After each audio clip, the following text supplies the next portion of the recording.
Okay, again we are starting. सुनिएगा, हमारा topic है special purpose book, special journal और सब्सिडरी बुक। मैं आपको एक बार समझा देता हूँ। देखो बेटा, होता क्या है, आप जब बिजनेस करते हैं तो बिजनेस में बहुत सारे नंबर ऑफ ट्रांजेक्शन्स होते हैं, राइट। अब नंबर ऑफ ट्रांजेक्शन्स को अगर आप एक ही बुक में रिकॉर्ड करेंगे, जो कि हम जर्नल में रिकॉर्ड करके आए, तो बहुत डिफिकल्टी होती है हमें सारे के सारे ट्रांजेक्शन्स को एक साथ अगर हमें देखना हो। जैसे मुझे देखना हो कि मेरा परचेजेस कितना हुआ है, मेरा सेल्स कितना हुआ है, राइट। मेरा जो है परचेस रिटर्न कितना है, सेल्स रिटर्न कितना है, जो मेरे ट्रांजेक्शन मेन ट्रांजेक्शन है मेरे बिजनेस से रिलेटेड, अगर मुझे उनका हिसाब किताब देखना है तो जर्नल में मुझे बहुत ज्यादा डिफिकल्टी होगी उन सारे ट्रांजेक्शन्स को ढूंढने में, राइट। सो दैट्स व्हाई एक अलग हम लोग क्या रखते हैं, इसको इसको इजी बनाने के लिए हम अलग अलग सेपरेट बुक हर टाइप के ट्रांजेक्शन्स की मेंटेन करते हैं। अब हर टाइप के ट्रांजेक्शन का मतलब ये नहीं है कि आप जितने भी ट्रांजेक्शन है सबके अलग अलग बुक्स रखोगे, ऐसे तो हजारों बुक्स हो जाएगी। आप जो ब्रॉडली आपके बिजनेस में होता है, जैसे परचेस होती है, सेल्स होती है, ठीक है। परचेस सेल्स, जो आपने क्रेडिट पे खरीदा, क्रेडिट पे बेचा, उसकी आपने अलग बुक रखी परचेस सेल्स की, परचेस रिटर्न सेल्स रिटर्न की रखी। एक कैश बुक रख ली जिसमें आप सारे कैश वाले ट्रांजेक्शन, कैश आया और कैश गया, वो मेंटेन करेंगे।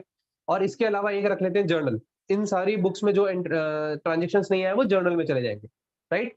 सो कहने का मतलब ये है, आप अपने बिजनेस के जितने भी ट्रांजेक्शन्स हैं उनको इजीली रिकॉर्ड करने के लिए separate book of account maintain करते हैं, जिसे हम लोग क्या कहते हैं, सब्सिडरी बुक्स। ठीक है, ये जो सब्सिडरी बुक्स होती है, स्पेशल जर्नल होती है, ये जर्नल का ही सब डिवीजन है। मतलब जर्नल को ही हमने अलग अलग पार्ट्स में डिवाइड किया, राइट। सो एक बार इतना स्क्रीनशॉट लीजिए, मैं आपको और समझा अभी लिख करके बताता हूँ कि कौन सी टाइप की है। मैंने लिखा ईच टाइप ऑफ ट्रांजेक्शन। अब आप कहोगे sir each type of transaction मतलब क्या, तो ब्रॉडली परचेस सेल समझो इसका, purchase sales, purchase return, sales return, cash book, etcetera. ठीक है, ऐसे कैश बुक मतलब कैश से रिलेटेड जितने भी ट्रांजेक्शन है वो कैश बुक में चले जाएंगे। एक बार इतना स्क्रीनशॉट ले लें आप।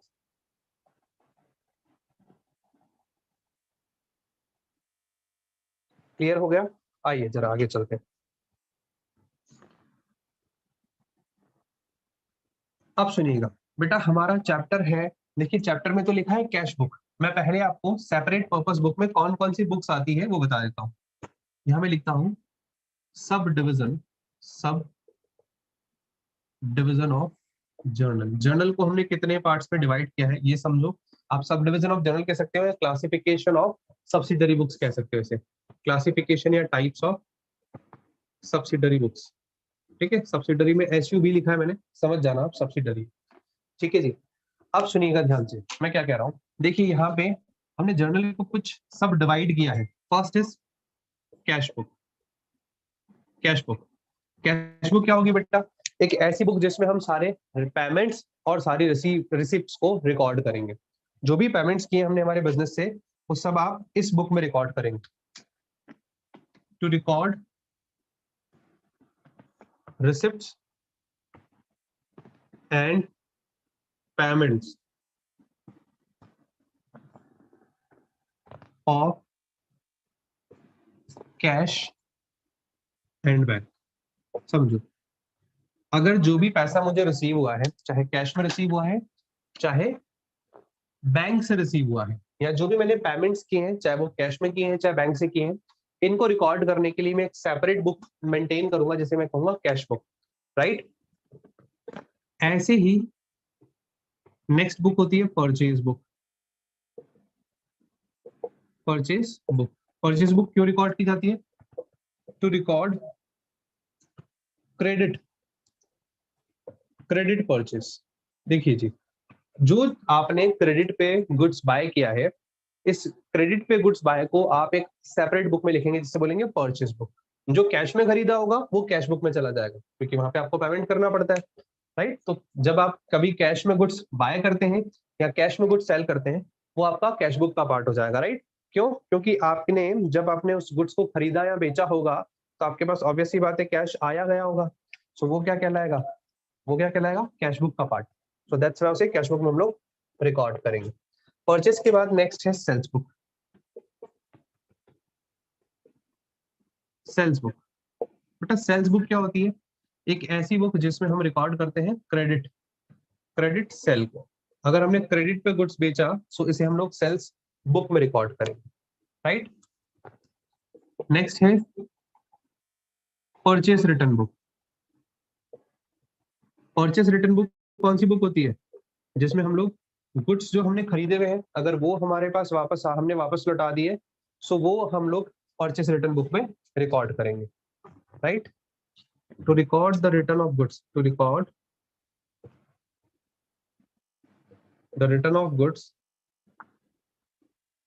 Return of goods previously purchased on credit.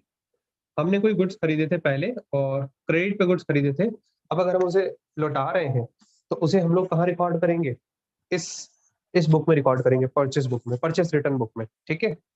Screenshot ले ले बेटा इतना।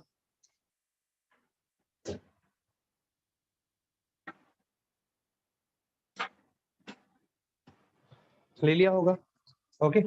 अब सुनिएगा, इसमें और भी है, सेल्स रिटर्न बुक भी है, सेल्स रिटर्न बुक के बाद जर्नल प्रॉपर भी है, दो बुक्स वाले लिखवा रहा हूँ मैं आपको। पहले फर्स्ट वाला टॉपिक डिस्कस करें, कैश बुक, ये इस चैप्टर में, चैप्टर 10 में, और बाकी वाली जितनी भी बुक्स है वो चैप्टर 11 में हम लोग डिस्कस करेंगे, राइट। सो परचेस रिटर्न के बाद नेक्स्ट बुक हमारी है सेल्स रिटर्न, ठीक है। फिफ्थ टाइप की बुक है sales return book. Sales return book क्या होती है बेटा, यहाँ पे हम वो ट्रांजेक्शन्स रिकॉर्ड करते हैं जिसको हमने पहले क्रेडिट पे गुड सेल किए थे और वो रिटर्न होकर के आ गए। To record the return of credit sale made previously, previously, right. यहाँ पे हम लोग वो चीजें रिकॉर्ड करेंगे, वो ट्रांजेक्शन्स रिकॉर्ड करेंगे जिनको हमने पहले क्रेडिट में सेल किया है, अब वो क्रेडिट में सेल होने के बाद वापस रिटर्न होके आ गया, जिसे सेल्स रिटर्न कहते हैं, तो वो सेल्स रिटर्न बुक में रिकॉर्ड होगा। And last one is journal proper. Journal proper same journal entries की तरह बनता है, राइट। यहाँ पर आप वो सारे ट्रांजेक्शन्स रिकॉर्ड करोगे जो इन ऊपर 5 बुक्स में नहीं आए। To record all the transactions which cannot be recorded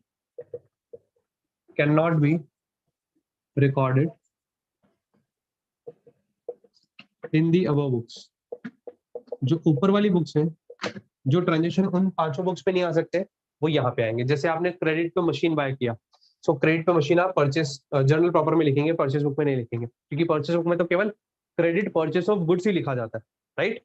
ऐसे ही अगर आपने सपोज किसी को डिस्काउंट दिया है या डिस्काउंट रिसीव किया है या बैड डेट्स वाली एंट्री है या कोई भी एडजस्टमेंट एंट्री है, वो सारी की सारी कहाँ रिकॉर्ड होगी, जर्नल प्रॉपर में। ओपनिंग एंट्री भी यहीं पे आएगी, डिस्कस करेंगे।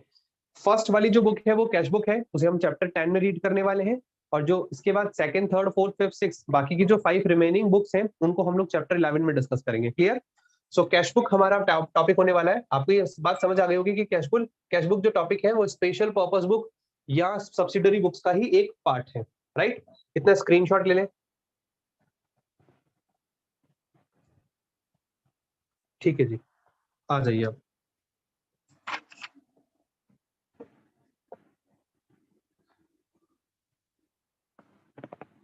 हम लोग कैश बुक स्टार्ट कर रहे हैं बेटा। सो कैश बुक, सबसे पहले कैश बुक है क्या, एक ऐसी बुक है जिसमें हम लोग क्या रिकॉर्ड करेंगे, रिसिप्ट्स और payment. Cash book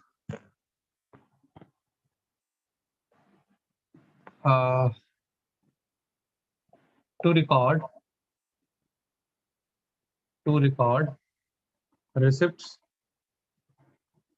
and payment in cash or by bank,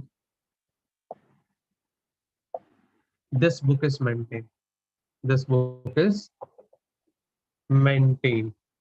ठीक है जी।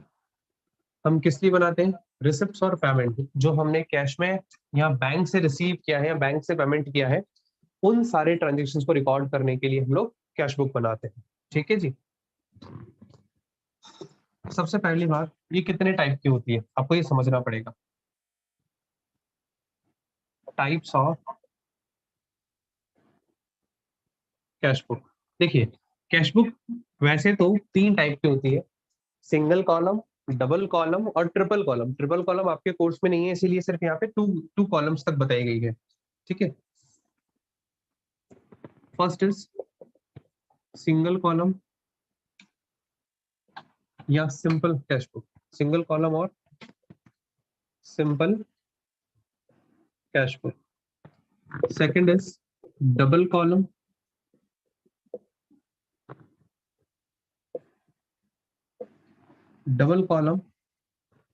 और टू कॉलम कैश बुक।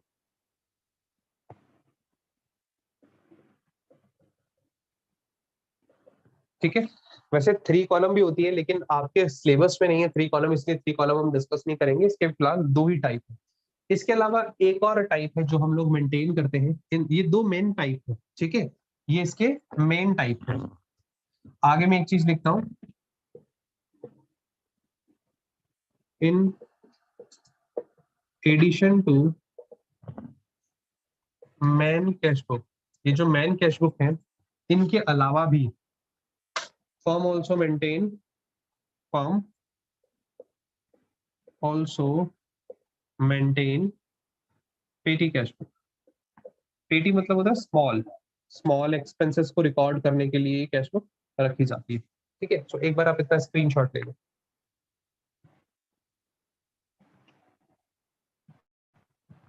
ले लिया होगा स्क्रीनशॉट। आइए जरा मैं आपको अब सिंपल कॉलम कैश बुक या सिंगल कॉलम कैश बुक सिखाता हूँ आज। ठीक है, देखिए बच्चों, अब हमें कैश बुक में ये बात तो समझ आ गई कि जो रिसिप्ट हुआ और जो पेमेंट हुआ हमें बस वही रिकॉर्ड करना है। ठीक है जी। सो अब मैं आपको यहाँ पे सिखाऊंगा सिंगल कॉलम कैश बुक। देखो इसका नाम सिंगल कॉलम क्यों है, जैसे आपने लेजर का फॉर्मेट पढ़ा है ना, वही लेजर का फॉर्मेट आपको इसमें बनाना है। कौन सा लेजर का फॉर्मेट अभी आपने बनाया ना, डेट पर्टिकुलर जेएफ और अमाउंट। ठीक है, सो वहां पर यहाँ पर आपको जेएफ नहीं लिख करके एलएफ लिखना है, बिकॉज ये कैश बुक और कैश अकाउंट में छोटा सा डिफरेंस है, बताऊंगा अभी मैं लिख रहा हूँ ऊपर single column cash book. Single column cash book, देखो बेटा सिंगल कॉलम कैश बुक का पहले फॉर्मेट समझो क्या है, कैसे बनता है। देखो यहाँ पे टोटल 8 कॉलम्स होने वाले हैं। First column for date, next for particular, then LF, then amount. Date, particulars, LF, amount. Again date, particular, LF and amount. Total 8 columns होते हैं। ठीक है, एलएफ मतलब इसका लेजर हमने किस पेज पे बनाया है। ठीक है, वैसे याद रखना जब आप कैश बुक बना लेते हो तो आपको इसका कैश अकाउंट का लेजर बनाने की जरूरत नहीं रहती। कैश अकाउंट और बैंक अकाउंट की लेजर, ये जब मैं लेजर पे आऊंगा तब मैं समझाऊंगा। फिलहाल आपको पहले समझना है कि सिंगल कॉलम कैश बुक में टोटल 8 कॉलम्स होते हैं। ये डेबिट साइड के 4 कॉलम्स और ये क्रेडिट साइड के 4 कॉलम्स। डेट से पहले वाला ये वाला हिस्सा पूरा डेबिट साइड, वो वाला हिस्सा पूरा क्रेडिट साइड। ठीक है, ये यहाँ से मैं लाइन हटा देता हूँ। सो आपको फॉर्मेट समझ आ गया, बिल्कुल फॉर्मेट इजी है। अब सुनिएगा, कैश बुक, ये जो कैश बुक है वो एक असेट ही तो है। सो असेट्स अगर इंक्रीज होंगे तो यहाँ पे रिकॉर्ड करेंगे अपन, और डिक्रीज होंगे तो यहाँ पे रिकॉर्ड करेंगे। ठीक है जी। सो यहाँ पर अगर कैश आया तो इंक्रीज वाले कॉलम में, मतलब डेबिट वाले कॉलम में, और कैश अगर गया तो डिक्रीज वाले कॉलम। क्योंकि आप रूल याद करो, मॉडर्न मॉडर्न अप्रोच से जो मैंने आपको पढ़ाया था, कैश का रूल क्या था, कैश एक असेट है, असेट इंक्रीज होती है तो डेबिट, डिक्रीज होती है तो क्रेडिट। तो यहाँ पर इंक्रीज होगी तो यहाँ, और डिक्रीज होगी तो यहाँ। ठीक है जी। अब हम लोग एक क्वेश्चन सॉल्व करेंगे, आपको ये समझाएंगे। ठीक है, क्वेश्चन को हम लोग सॉल्व करने से पहले देखो याद रखना, इसे हम लोग और किस नाम से जानते हैं। इसको हम रिसिप्ट साइड भी बोलते हैं और इसे हम लोग पेमेंट साइड भी बोलते हैं। ठीक है, पैसा आएगा तो रिसिप्ट साइड में, जाएगा तो पेमेंट साइड। ठीक है, सो सबसे पहला काम आपको कैश बुक का फॉर्मेट पता होना चाहिए। ठीक है, एक बार स्क्रीनशॉट ले लेना। नेक्स्ट नेक्स्ट बात आती है इसके बैलेंसेस की। देखिए जी, कैश बुक का ओपनिंग बैलेंस, ओपनिंग बैलेंस मतलब हमारे बिजनेस में कैश होगा तभी तो हम कैश बुक बनाएंगे, तो ओपनिंग बैलेंस डेबिट में आता है। कोई भी डेट होगी, 1 अप्रैल वगैरह करके, सो वो कॉलम आपका, वो अमाउंट आपका डेबिट में आएगा, टू बैलेंस बीडी लिख करके। किसका बैलेंस है, कैश का।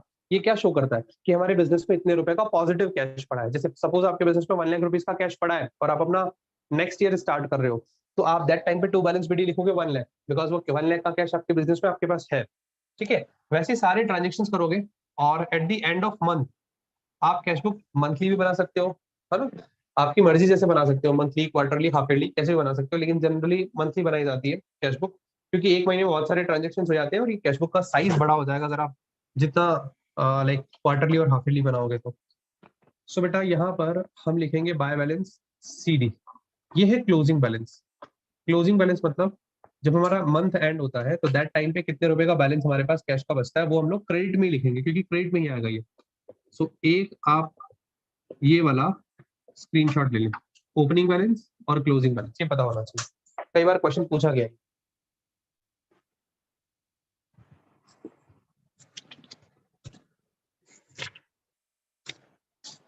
ले लिया होगा बेटा आपने, चलिए आ जाइए।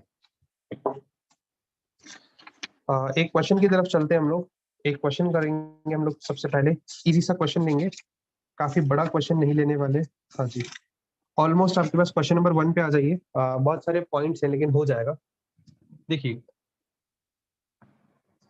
मेरे पास फॉर्मेट बना हुआ है, मैं इसी फॉर्मेट को कंटिन्यू करता हूँ।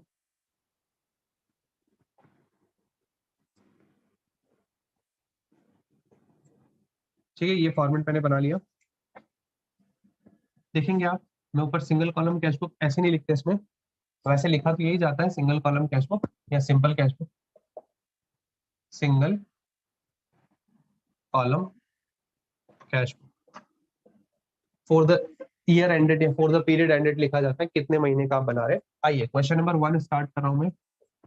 पेज नंबर है 10.37। Question 1 says enter the following transaction of Ripinder in a single column cash book. Ripinder की बुक्स में आपको सिंगल कॉलम कैश बुक में सारे ट्रांजेक्शन्स को एंटर करना है। First point is Ripinder started business with capital 2 lakh. आपने बिजनेस स्टार्ट किया, आपके बिजनेस में कैश आएगा, रिसिप्ट साइड में जाएगा। सो आप देखो जब बिजनेस स्टार्ट करते हैं तो बैलेंस नहीं आता फिर उस केस में, ठीक है। और आपके पास जनवरी 1 दिया हुआ है, 2021 है। सो 2 कैपिटल लिखा जाएगा, जब बिजनेस स्टार्ट करेंगे तो बिजनेस में कैपिटल इंक्रीज होता है, सो कैपिटल के नाम से लिखा जाएगा अमाउंट 2 लाख। वही ऑपोजिट पार्टी वाला रूल ही है, 2 lakh rupees.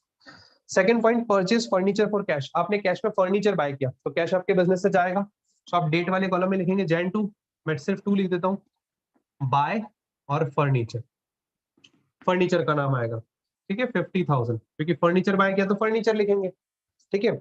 Next is purchase goods for cash. अब आपने कैश में गुड्स बाय किया 30,000 का, अब गुड्स लिखेंगे हम लोग। थर्ड में बाय परचेजेस, अब गुड्स बाय किया तो परचेजेस लिखेंगे, 30,000 का अमाउंट।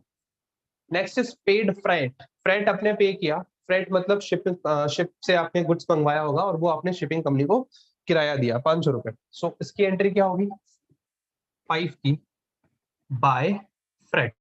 मैंने क्रेडिट में क्यों लिखे तीनों ट्रांजेक्शन, क्योंकि इनसे कैश का आउटफ्लो हुआ, कैश आया तो डेबिट में, गया तो क्रेडिट में, रूल समझाया था। Sold goods for cash 28,000। जब आपने गुड्स कैश में बेचा 28,000 का तो कैश आया, तो डेबिट में रिकॉर्ड करेंगे 2, लिखेंगे क्या, सेल्स। जब गुड्स बेचा तो सेल्स लिखेंगे 7 जन, ठीक है। अमाउंट है हमारा sold goods for cash 28,000। Next is January 10 paid to Ramesh. हमने रमेश को पे किया 20,000, जब पेमेंट किया तो पैसा गया 10, डेट 10, बाय किसको किया, रमेश को, सो रमेश 10,000, राइट, इजी है। Sold goods for cash Jan 15 को अगेन 10,000 का गुड्स बेचा कैश में, तो 15 Jan, इधर डेबिट में आएगा 2 सेल्स 10,000 रुपीज। ऐसे ही 20 को आपने वेजेस पे किया है 10,000 रुपीज का, वेजेस पे करेंगे, एक एक्सपेंस से पेमेंट होगा तो क्रेडिट साइड में, 20 को बाय वेजेस, अमाउंट 20,000 है, 10,000, ठीक है जी, समझ आ गया आपको। नेक्स्ट है 25 का, purchase goods from Raj on credit. अब आपने क्रेडिट पे गुड्स बाय किया, सो जब गुड्स क्रेडिट पे बाय करेंगे तो क्या कैश पे इफेक्ट पड़ेगा, नहीं पड़ेगा। सो Jan 25 का जो एंट्री है वो नहीं होगा, आप यहाँ पे लिखेंगे नोट बना करके, ये नोट बनेगा इधर, Jan 25 credit purchase of goods will not be recorded, will not be recorded in purchase book. क्यों, क्योंकि ये सॉरी कैश बुक, आप कैश बुक में से रिकॉर्ड नहीं करोगे because it is a part of purchase book. ये परचेज बुक का हिस्सा है, क्योंकि आपने जब गुड्स क्रेडिट पे बाय किया तो परचेज बुक में जाएगा, कैश बुक में नहीं जाएगा। कैश में सिर्फ कैश में जो खरीदा और कैश में जो बेचा वही जाएगा, राइट। सो नीचे नोट डाल दिया। जैन 31 को 5,000 रुपीज का आपने क्या पे किया है, रेंट पे किया चेक से। अब वो चेक से भी रेंट पे किया ना, वो पैसा आपके बैंक अकाउंट से कम होता है, वो भी ये नहीं, यहाँ नहीं आएगा। सो आप लिखोगे जैन 31 की लिए भी सेम एक नरेशन डाल देना नीचे। क्या लिखेंगे, नरेशन इन द सेंस एक नोट लिखेंगे हम लोग, payment of rent by cheque will not affect the cash book because it is a part of 2 column cash book. ये बैंक आता है लेकिन 2 कॉलम कैश बुक में आता है, राइट। सो आप यहाँ पे नीचे नोट डाल देंगे कि rent paid by cheque will not be entered in single column cash book because it is a part of double column cash book. जब डबल कॉलम कैश बुक पढ़ाऊंगा तो समझ आ जाएगा, वहां पे बैंक भी रिकॉर्ड करेंगे हम, बैंक बैलेंसेस भी।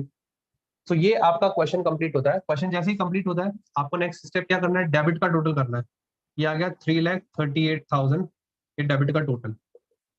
दोनों साइड बराबर आना चाहिए। यहाँ आ रहा है 80, 1,05,500, 1,05,500 रुपीज आपको दिख नहीं रहा होगा, दिख रहा है।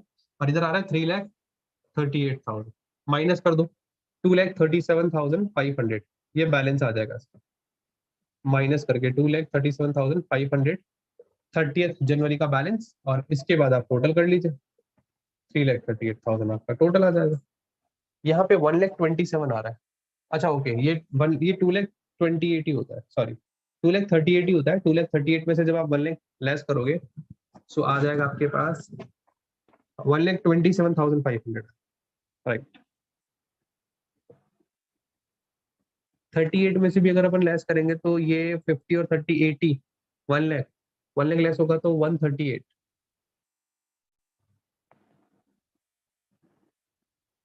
138, 137,500 बचेगा, यहाँ 127,500 आ रहा है। ओके, मुझे एक बार चेक करना पड़ेगा। पेड वेजेस 10,000 लिखा है क्या मैंने, yes. Sold goods for cash 10,000 यहाँ डेबिट में लिखा है, यस। 20,000 में रमेश को पे किया, ओके रमेश का 20,000 आएगा, ठीक है, ये 20,000। तो ये 1,10,500 बनेगा, आपका आंसर आएगा 1,27,000, ठीक है। सो आपका आंसर आ जाएगा 1,27,500, ये आपका आंसर आ जाएगा, ठीक है। सो इस तरीके से आपको क्वेश्चन सॉल्व करने, स्क्रीनशॉट लेने, क्वेश्चन नंबर 1 कंप्लीट।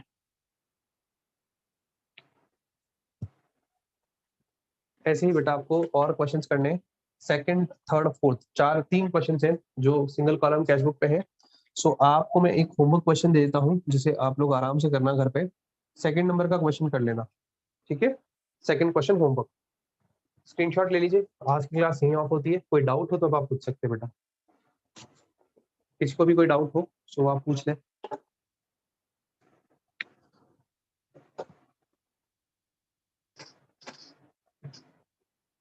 ओके, अगर कोई डाउट नहीं है तो फिर मैं मेरी क्लास को यहीं ऑफ करता हूँ, कल मिलेंगे सेकंड क्वेश्चन के साथ।